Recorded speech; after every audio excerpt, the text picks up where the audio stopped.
Hello guys, अगर आप लोग को मेरे वीडियोस पसंद है तो मेरे वीडियोस को लाइक कर दीजिए, शेयर कर दीजिए, मेरे चैनल को सब्सक्राइब कर दीजिए। वॉरियर सुप्रीम के पिछले एपिसोड के एंड में हमने देखा था कि वो पिज्जा एम्पायर के सोल्जर्स काफी सारे तीरों से बैसा के ऊपर अटैक करते थे। ये देखने के तुरंत बाद हमारा बैसा एक टेक्निक को प्रिपेयर करते हुए अपने मन ही मन सोचने लगता है कि जिस टेक्निक को यूज करके मैं अपने पिछले जिंदगी में सारे गार्ड्स को डराता था, उसी टेक्निक को यूज करने का अब समय आ चुका है। और नॉर्मल इस टेक्निक की वजह से कोई भी बंदे को कुछ भी चोट नहीं पहुंचा, पर इसके वजह से सारे लोग पूरी तरह से डर जाते हैं। ये बोल के फाइनली उस टेक्निक को परफॉर्म करने लगता है और वो टेक्निक ऐसा होता है कि इसके वजह से उसके वो पूरी तरह से एक बड़ा सा बाउंडर बन जाती है और उसी बाउंडर के अंदर वो सारे छोटे वजन की चीजें यानी वो सारे एरोस, उसके साथ वो सारे स्पीयर्स और उसके साथ वो सारे सोल्जर्स की हेलमेट भी आकर फंस जाती है। और ये देखने के बाद वहां पर कुछ सोल्जर्स वहां से भागने लगता है और इसे देखने के बाद वाइस प्रिंसिपल चंग अपने मन ही मन सोचने था, अरे बाप रे, ये किस तरह का टेक्निक है, क्योंकि मैंने इस तरह का टेक्निक को पहले कभी भी नहीं सुना और कभी भी नहीं देखा। और इस टेक्निक को देखने के बाद मास्टर सुवांग भी अपने मन ही मन सोचने लगता है कि मैं ऑलमोस्ट कंफर्म हो चुका हूँ, इस तरह का टेक्निक उस जैसे बंदे के अलावा कोई भी नहीं यूज कर सकता। और इसे देखने के बाद कैप्टन भी चिल्ला रहा होता है कि अरे यार किस तरह का कमाल का टेक्निक है, तो इसीलिए सोल्जर्स पीछे आ जाओ। उतने में उसके पीछे बैसा एक एरो को लेकर आ जाता है, आने के तुरंत बाद इसके गले के ऊपर रख देता है। इसके बाद बोलने लगता है, कैप्टन मैंने तुमसे पहले ही बोल दिया था कि हम सारे मिलकर तुम्हारा प्रिंसेस को 10 दिनों के अंदर अंदर लाकर तुम्हारे एम्परर के सामने रख देंगे, तो इसीलिए मेरे बात मानो, ये सारे बात जाकर एम्परर को बता दो,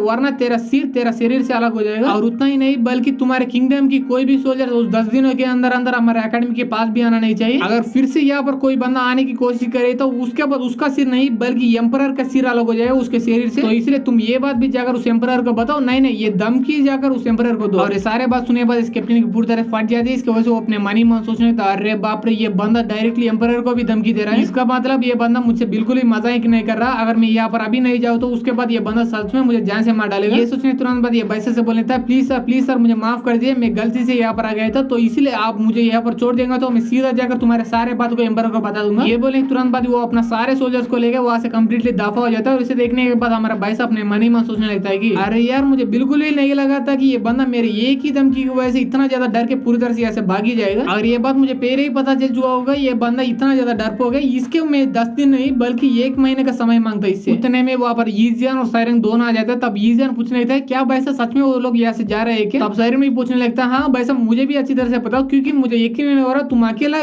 10,000 बंदों को यहाँ से भगा चुके हो। ये सुनने बाद भाई साहब बोलने लगते हैं, इसमें कुछ ज्यादा बड़ा सीक्रेट बिल्कुल भी नहीं है, क्योंकि मैं सिर्फ उन लोगों को ये प्रॉमिस कर चुका हूँ कि 10 दिनों के अंदर अंदर लांगशिया को या उस एम्परर के सामने आकर पहुंच जाएंगे। और तभी कुछ देर बाद का तब हम देते वहां पर वो सारी टीम आ चुके होते हैं और लांगशिया को रेस्क्यू करने के लिए बाहर की तरफ जा रहे होते हैं। और तभी यीजियन बोलने लगते हैं, वैसे भी हम सारे लोग मिलकर एक टीम बना चुके हैं, तो इसलिए हमें इस टीम का नाम सोचना पड़ेगा। ये सुनने पर सायरन बोलने लगता है, अगर ऐसी बात है हमारा टीम का नाम कल्टिवेटर का टीम होना चाहिए, क्योंकि हम सारे लोग कल्टिवेटर्स हैं। और ऐसे ही वो नाम के लिए वो सारे लोग मिलकर बहस करने लगते हैं। तभी मास्टर सुवांग बोलने लगता है कि तुम सारे लोग को बहस करने की कोई भी जरूरत नहीं, क्योंकि हमारा टीम का लीडर और कोई नहीं बल्कि हमारा भाईसा ही, तो इसलिए उसको ही हमारा टीम का नाम रखने का मौका देना चाहिए। ये सुनने बाद भाईसा थोड़ी देर के लिए सोचता है। इसके बाद बोलने लगता है कि वैसे ही हम पिज्जा एम्पायर के प्रिंसेस को बचाने के लिए जा रहे हैं, इसके साथ साथ हम सारे लोगों को पिज्जा काफी ज्यादा पसंद है, तो इसलिए मेरा मानना है कि हमें अपना टीम को पिज्जा हट नाम देना चाहिए। और इस नाम के बारे में आपका सोच क्या है? ये नाम सुनने के बाद वो सारे लोग को ये नाम काफी ज्यादा पसंद आता है, तो इसीलिए फाइनली इस टीम का नाम पिज्जा हट रख देते हैं वो सारे लोग मिलकर। इसके बाद सारे लोग मिलकर बोल रहे होते हैं कि हमारा पिज्जा हट टीम जाकर उस डेलिकेसी क्लब का पिज्जा बन के रख देगा। तभी यहाँ पे काफी देर बाद का डेलिकेसी सोसाइटी के हेडक्वार्टर के अंदर वहां पर जाकर हमारे सैनिक बंदों का पाट के चिल्ला के बोल रहा होता है कि तुम कमीने का क्या, मुझे सच सच बोल रहा, तुम्हारे डेलिकेसी क्लब का हेडक्वार्टर के अंदर एक भी बंदा यहाँ पर क्यों नहीं है और सारे लोग कहाँ पर गए हुए हैं? अगर तुमने हमसे झूठ बोलने की कोशिश भी की तो उसके बाद तुम्हारा अंजाम काफी ज्यादा बुरा होगा, तो इसलिए सच सच सोच के बोल। ये सुनने के बाद वो बंदे की फट जाती है। इसके वजह से चिल्ला के बोल रहा होता है, प्लीज सर मुझे बिल्कुल भी मत मारिए, क्योंकि मैं यहाँ पर सिर्फ झाड़ू पोछे करने वाला बंदा हूँ और मुझे सिर्फ इतना पता है कि कल रात को हमारे सारे डेलिकेसी क्लब के मेंबर्स कहीं पर भाग चुके थे और वो लोग कहाँ पर गए हुए और वो कब वापस आएंगे इसके बारे में मुझे कुछ भी नहीं पता। और मुझे ऐसा लग रहा है वो सारे लोग मिलकर यहाँ पर बिल्कुल भी वापस ही नहीं आएंगे, तो इसलिए आप यहाँ पर मुझे मार कर भी आपको कुछ ज्यादा इन्फॉर्मेशन नहीं पता चलेगा, तो प्लीज मुझे माफ कर दीजिए, मुझे छोड़ दीजिए। उतने में ही हमारा फेंसिया वहां पर आ जाता है। आने तुरंत बाद बोलने लगता है, हाँ मैंने यहाँ पर इस क्लब के अंदर सारे कमरे के अंदर जाकर चेक कर चुका हूँ, पर वहाँ पर एक भी बंदा बोला था, एक भी बंदा नहीं मुझे मिला। अब ऐसा पूछने लगता है, वो सब तो ठीक है, पर यहाँ से भागने का ऑर्डर किसका मैंने दिया उसके बारे में मुझे थोड़ा डिटेल में बताओ। ये सुनिए बताओ, झाड़ू पोछा करने वाला बंदा बोल रहा होता है कि वेल 2 दिन पहले यहाँ पर बाउशियान नाम का बंदा आ गया। आने के तुरंत बाद हमारे डेलिकेसी क्लब का लीडर को जान से ही मार डाला और उसके बाद वो बाउशियान ही हमारे डेलिकेसी क्लब का नया लीडर बन गया और वो सारे लोगों को उसने ऑर्डर दिया। ये सुनिए बाद भाई साहब थोड़ा चौक जाता है और पूछने लगता है, क्या कोई बंदा यहाँ पर आ गया? आने के तुरंत बाद तुम्हारे डेलिकेसी क्लब के लीडर को जान से मार डाला, तब तुम्हारे डेलिकेसी क्लब के स्ट्रांग मेंबर्स क्या उकड़ रहे थे? ये सुनिए बाद झाड़ू पोछा करने वाला बंदा बोल रहा होता है कि नहीं वो बाउशियान यहाँ पर अकेले नहीं आया, बल्कि वो डिवाइन एनवाई के साथ आ गया, तो इसीलिए हमारे डेलिकेसी क्लब का एक भी बंदे की हिम्मत भी नहीं हुई उसके अगेंस्ट जाने के लिए। तो इसीलिए वो बाउसिन यहाँ पर आसानी से आ गया, आने के तुरंत बाद आसानी से यहाँ का लीडर को मार के नया लीडर बन गया। ये सुनिए बात भाई साहब बोलने लगता है अगर ऐसी बातें गए हमारे पास और कोई चाइस ही नहीं बचा, हमें सबसे पहले उस बाउसियन को पकड़ना पड़ेगा। ये सुनिए बात डुओ बोलने लगता है कि पर हम उस बंदे को कैसे पकड़ सकते हैं, क्योंकि उसे पकड़ने के लिए हमारे पास कोई भी क्लूज नहीं है। तो इसीलिए अभी के लिए उस बंदे को पकड़ना काफी ज्यादा मुश्किल है, नहीं ऑलमोस्ट इम्पॉसिबल है। ये सुनिए तुरंत बात ईजियन बोलने लगता है नहीं ये इतना भी इम्पॉसिबल नहीं है, क्योंकि अभी भी उसे पकड़ने का एक रास्ता है मेरे पास। क्योंकि तुम लोगों को भी ऑलरेडी अच्छी तरह से पता होगा कि मेरे फादर इस किंगडम का one of the best spiritual weapon का रिफाइनर है। तो इसीलिए मेरे फादर के पास एक कमाल का इंटेलिजेंट नेटवर्क भी है, तो इसीलिए उसी इंटेलिजेंट नेटवर्क को यूज करके हम उस बंदे का पता कर सकते हैं। पर इसके लिए सबसे पहले हम सारे लोग मिलकर मेरे फादर के पास जाना पड़ेगा। इसके बाद ये सारे लोग मिलकर काफी दूर से ट्रैवल करने के बाद फाइनली उसके फादर के यहाँ पर आ चुके होते और वहीं पर उसका फादर उसके लिए वेट कर रहा होता। और बाइसा को देखने के तुरंत बाद वो ये जियांसु बोलने लगता है कि बाइसा मेरे बच्चे तुमको देखकर काफी दिन हो गए, तुम अब कैसे हो। तब बाइसा बोलने लगता है ठीक हूँ अंकुल मैं। ये सुनने के बाद वो ये जियांसु उसके पास आ जाता है, आने के तुरंत बाद बोलने लगता है कि आजा गले लग जा मेरे। ये बोल के बाइसा को टाइट से कर लेता है। ये देखने के बाद ये बाइसा बोलने लगता है अंकुल मैं तुम्हारा डाटर नहीं हूँ, बल्कि तुम्हारा डाटर मेरे बाजू में खड़ी हुए है, तो इसलिए जाकर उसे हक कर लीजिए और उसे अपना पैर दिखा दीजिए। ये सुनने के बाद ये जियांसु बोलने लगता है कि नहीं उसके बारे में एक सेकंड के लिए साइड में रखो। मैंने सुना था कि तुमने उस स्पीड एंड स्पिरिट अकेडमी के अंदर जाने के तुरंत बाद ही पूरी तरह से बवाल मचाना चालू किए हो, और उतना ही नहीं बल्कि वहाँ के 8 जनरल के एक जनरल की डिसेबल भी बन चुके हो। अगर ऐसी बात है तुम मेरे लिए एक फेवर करो और मेरा दामाद बन जाओ, इसका मतलब मेरा बेटी का हस्बैंड बन जाओ। ये सुनने के बाद बाइसा भी कुछ भी नहीं बोल पाता। ये देखने तुरंत बाद ही वो ईजियन वहाँ पर आ जाता है, आने के तुरंत बाद अपना फादर को धक्के देते वो बोल रहा होता है कि फादर ऐसा बेकार बात करना बंद कर दिए और जल्दी उस बाउसियन के बारे में पता करने के लिए कुछ बंदे को यहाँ से भेज दीजिएगा। तब ईजियन बोलने लगते हैं ठीक